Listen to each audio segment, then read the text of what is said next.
मेरा नाम निखिल है। मैं एक छोटे से शहर का साधारण सा लड़का था, जिसकी ज़िंदगी अब तक बस घर, पढ़ाई और नौकरी ढूँढने में ही सीमित थी।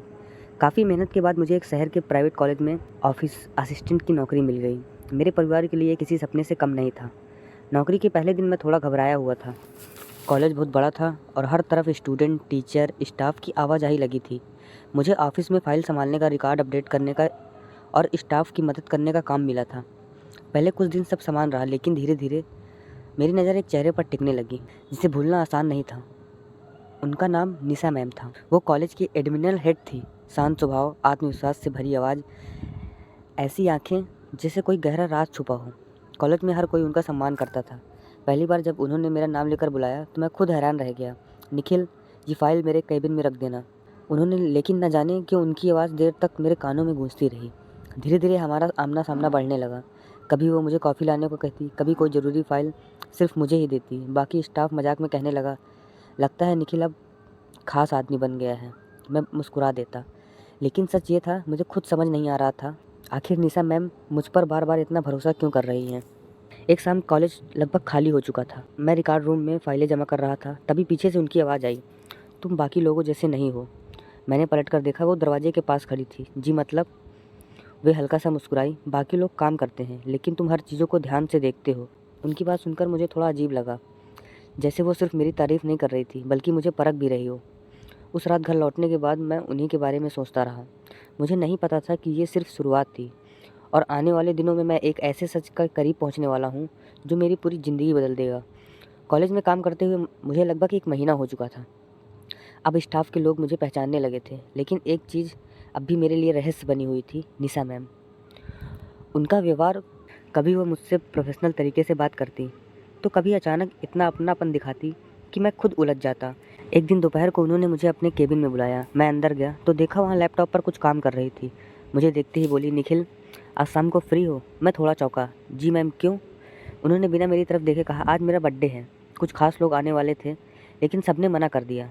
अगर तुम्हें समय हो तो आ जाना। मैं कुछ पल चुप रहा, समझ नहीं आ रहा था क्या जवाब दूँ। उन्होंने मेरी तरफ देखकर हल्की सी मुस्कान दी, डरो मत, बस एक छोटी सी पार्टी है।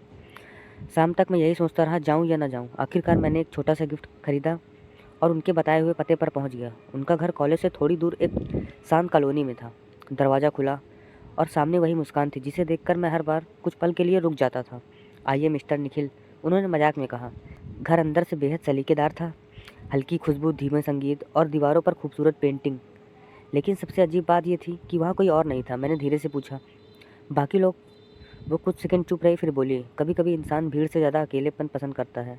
उनकी आवाज़ में एक अजीब सी उदासी थी। हम दोनों सोफे पर बैठे और बातें करने लगे। शुरुआत समान थी, शहर, घर, परिवार, लेकिन धीरे धीरे बातें गहरी होती चली गई। उन्होंने बताया कि कॉलेज में लोग सिर्फ उन्हें सख्त अधिकारी समझते हैं, लेकिन ये कोई नहीं जानता कि वो अंदर से कितनी अकेली है।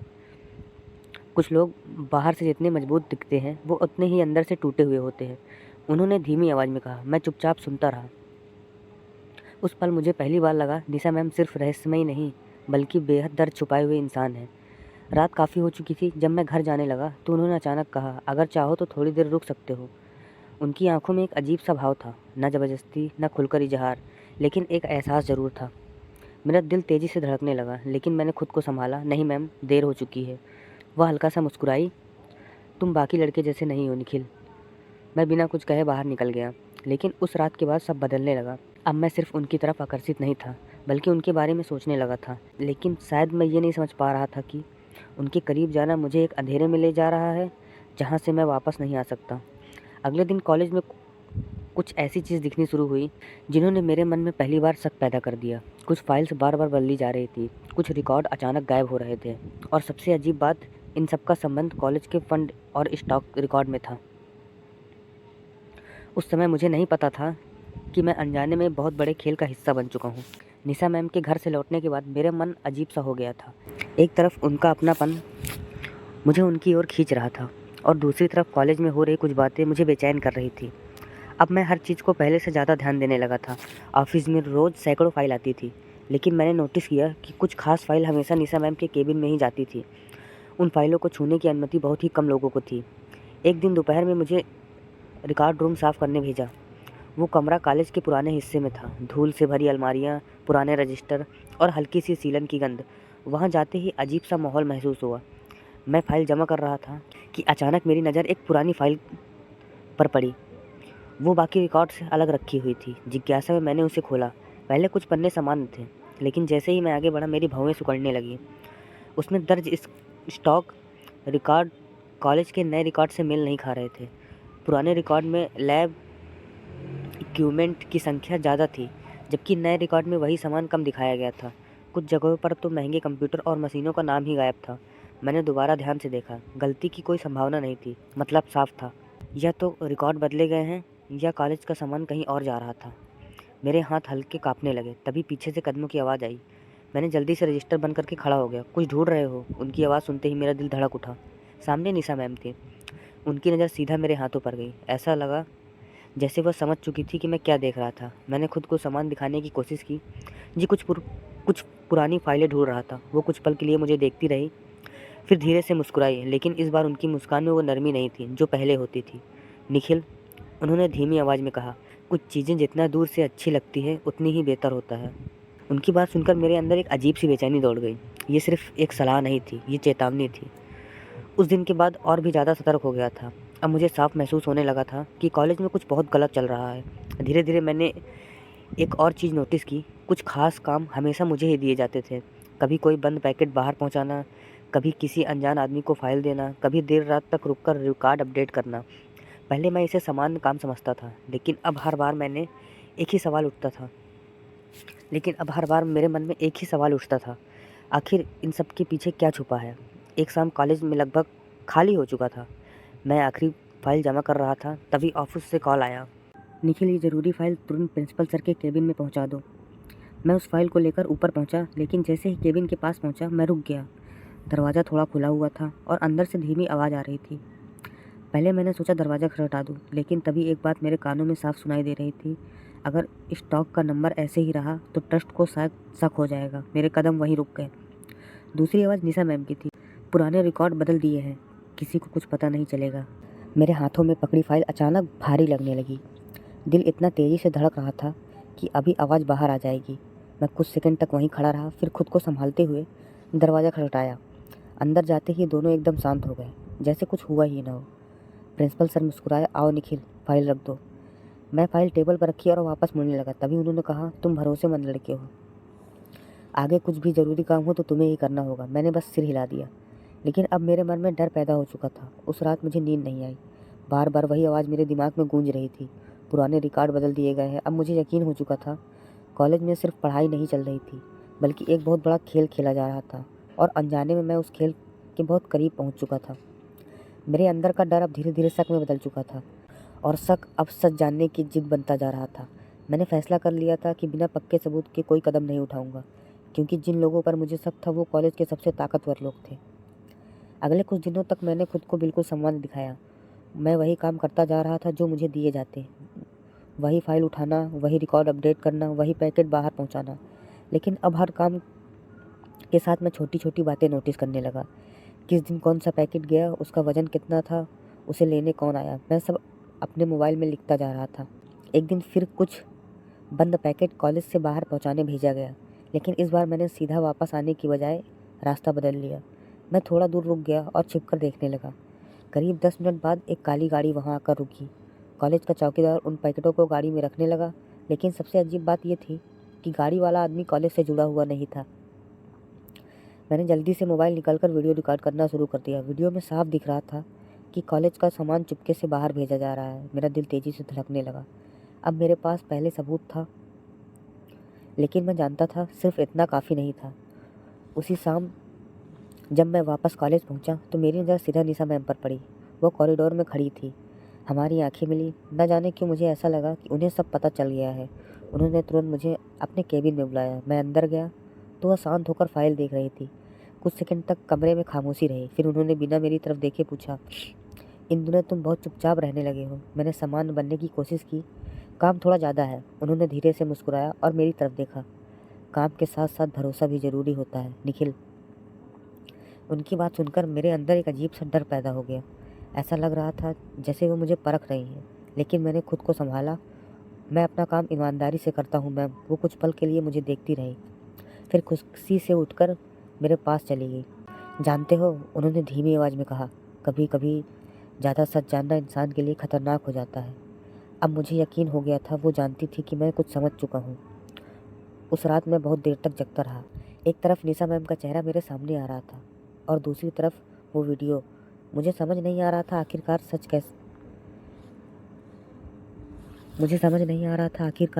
वो सच में कैसे इंसान है। क्या उनका अपनापन सिर्फ एक दिखावा था, या फिर वो किसी मजबूरी में ये सब कर रही थी। लेकिन अब एक बात साफ थी, मैं जितना इस सच के करीब जा रहा था उतना ही खतरा बढ़ता जा रहा था। अगले दिन कॉलेज में ट्रस्ट की मीटिंग की खबर लगी। सुना था कि बाहर से बड़े अधिकारी आने वाले हैं। तभी मेरे मन में पहली बार खतरनाक विचार आया, अगर मुझे असली सच पकड़ना है तो मुझे निशा मैम और प्रिंसिपल सर की बातें रिकॉर्ड करनी होंगी। ट्रस्ट की मीटिंग में अब सिर्फ 3 दिन बचे थे। कॉलेज में हर तरफ तैयारी चल रही थी। ऑफिस स्टाफ रिकॉर्ड ठीक करने में लगा था, टीचर्स अलग अलग जिम्मेदारियां दी जा रही थी और सबसे ज़्यादा व्यस्त थी निशा मैम। लेकिन अब मैं उनकी हर हरकत पर अलग नज़र से देखने लगा था। पहले उनकी मुस्कान मुझे सुकून देती थी, अब उसी मुस्कान के पीछे का छुपा सच मुझे डराने लगा था। उसी दिन दोपहर को मैं फाइल लेकर उनके केबिन में गया। अंदर प्रिंसिपल सर बैठे थे। जैसे ही मैं अंदर गया, दोनों अचानक चुप हो गए। मुझे देखकर प्रिंसिपल सर बोले, अरे निखिल, ये फाइल शाम तक रिकॉर्ड रूम में अपडेट हो जानी चाहिए। जी सर। मैं बाहर निकलने ही वाला था कि मेरी नज़र टेबल पर पड़े कुछ कागज़ों पर गई। उसमें कुछ रबर कटे हुए थे और नए नंबर लिखे थे, ठीक वैसे ही जैसे मैंने पुराने रिकॉर्ड में देखा था। मैंने नज़र हटाई और बाहर आ गया, लेकिन अब मेरे मन में एक बात घूम रही थी, अगर उनकी असली बातचीत रिकॉर्ड हो जाए तो सब कुछ साबित हो जाएगा।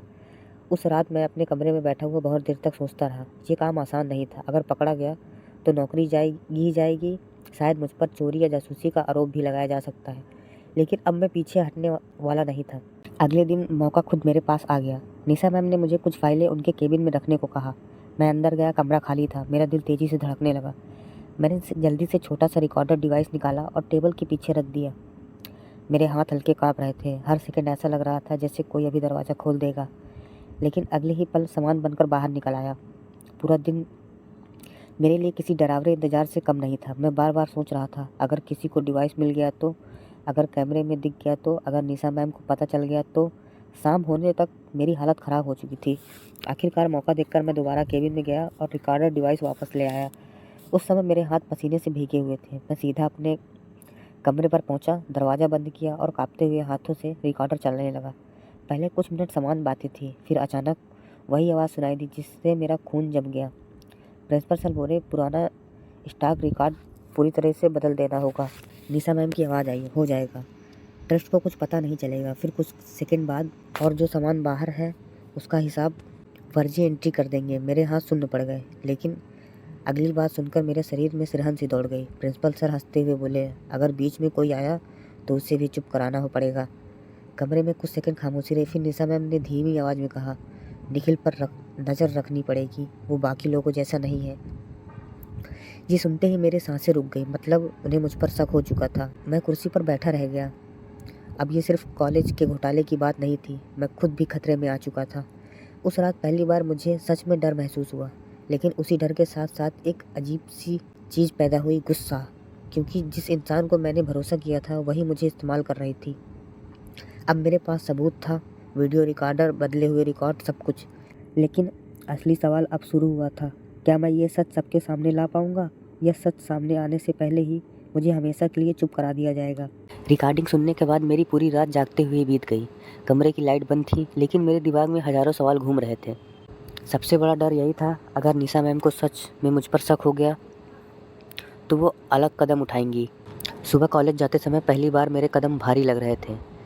पहले यही जगह मुझे नई शुरुआत जैसी लगती थी, अब हर दीवार के पीछे कोई राज छुपा हुआ था।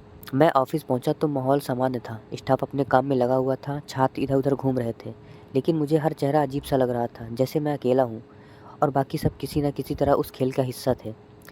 मैं अपनी सीट पर बैठ गया था। ऑफिस बॉय आया, निखिल भाई, निशा मैम बुला रही हैं। मेरे हाथ खुद ब खुद रुक गए, दिल फिर तेज़ी से धड़कने लगा। मैंने धीरे से उनके केबिन की तरफ बढ़ा, दरवाज़ा खोला। वो कुर्सी पर बैठी थी, बिल्कुल शांत, लेकिन आज उनकी आंख पहले जैसी नरमी नहीं थी। बैठो, उन्होंने कहा। मैं सामने बैठ गया। कुछ सेकंड तक कमरे में खामोशी रही, फिर उन्होंने सीधा सवाल पूछा, तुम मुझसे कुछ छुपा तो नहीं रहे? मेरे अंदर जैसे बिजली दौड़ गई, लेकिन मैंने चेहरे पर कोई भाव नहीं आने दिया। नहीं मैम, क्यों? वह हल्का सा मुस्कुराई, बस ऐसे ही पूछ रही थी। फिर वह धीरे से उठकर मेरे पास आई और मेरी कुर्सी के पास आकर खड़ी हो गई। निखिल, ये दुनिया में दो तरह के लोग होते हैं।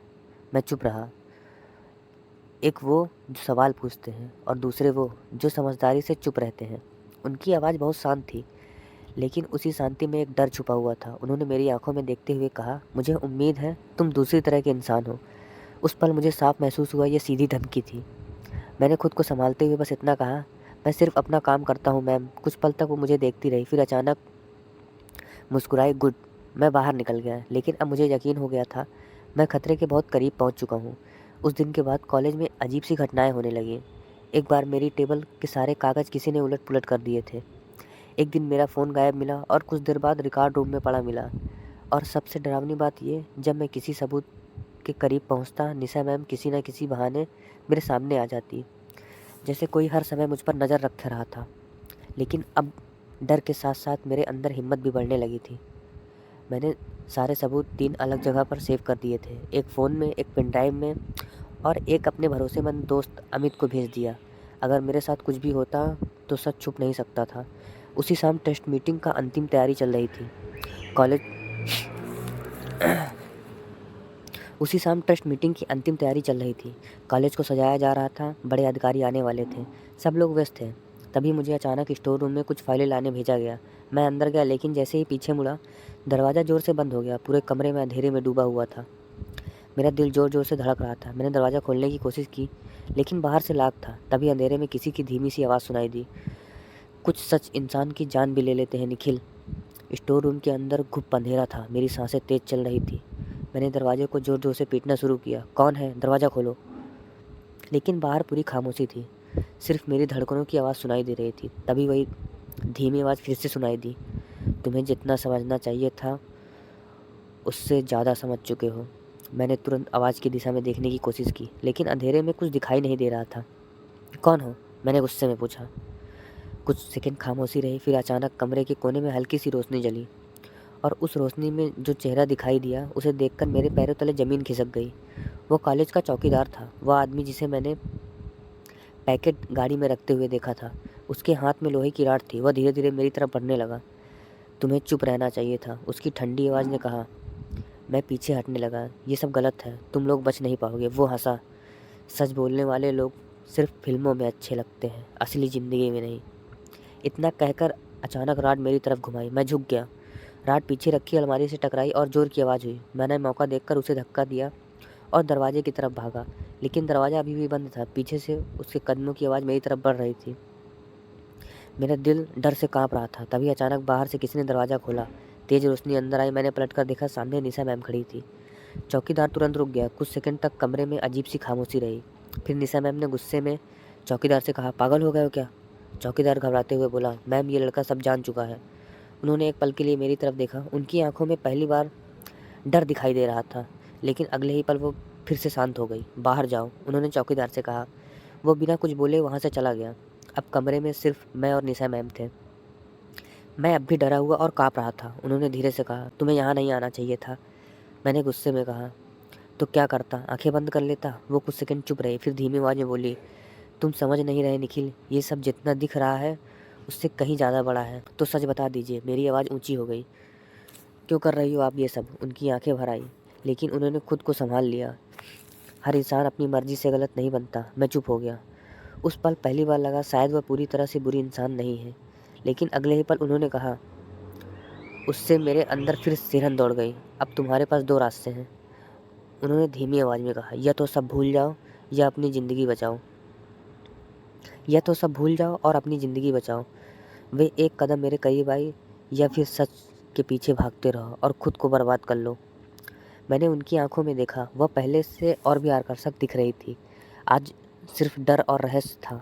मैं बिना कुछ बोले वहाँ से बाहर निकल गया। लेकिन अब एक बात साफ थी, मामला सिर्फ कॉलेज के घोटाले तक सीमित नहीं था। इसके पीछे कुछ और भी था, कुछ ऐसा जिससे खुद निशा मैम भी डर रही थी। और अगले दिन होने वाले टेस्ट मीटिंग शायद पूरे खेल का सबसे बड़ा पर्दाफाश बनने वाली थी।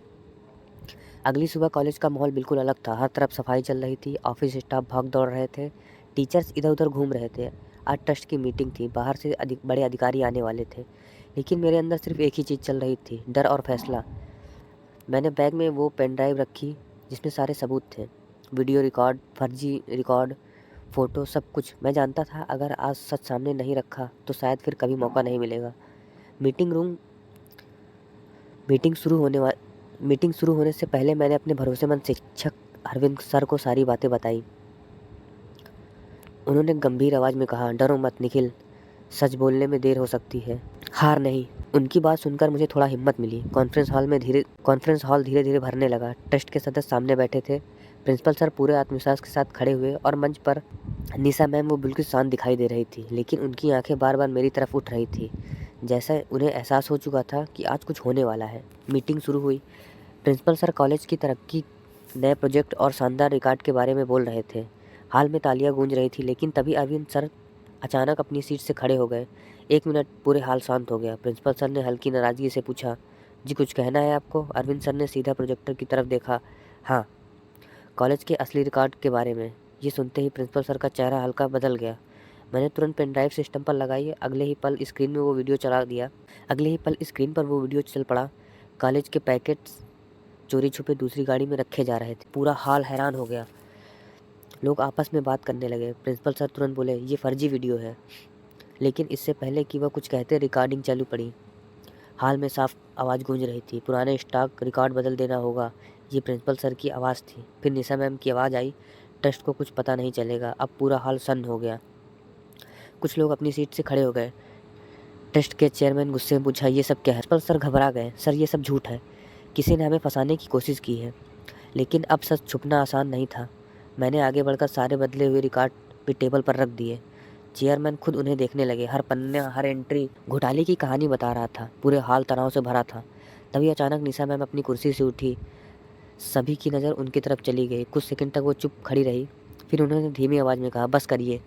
पूरा हाल शांत हो गया। उन्होंने मेरी तरफ देखा और पहली बार उनकी आंखों में वो अहंकार नहीं था, सिर्फ थकान थी। वो कुछ भी हुआ, उन्होंने धीरे से कहा, उसमें सिर्फ प्रिंसिपल सर की गलती नहीं है। प्रिंसिपल सर तुरंत चिल्लाए, निशा तुम पागल हो गई हो क्या? लेकिन अब वो रुकने वाली नहीं थी। उन्होंने ट्रस्ट के सामने कबूल करना शुरू कर दिया। कैसे सालों से फर्जी रिकॉर्ड बनाए जा रहे थे, कैसे कॉलेज का सामान बाहर बेचा जा रहा था और कैसे इस पूरे खेल में कई बड़े लोग शामिल थे। पूरे हॉल स्तब्ध था।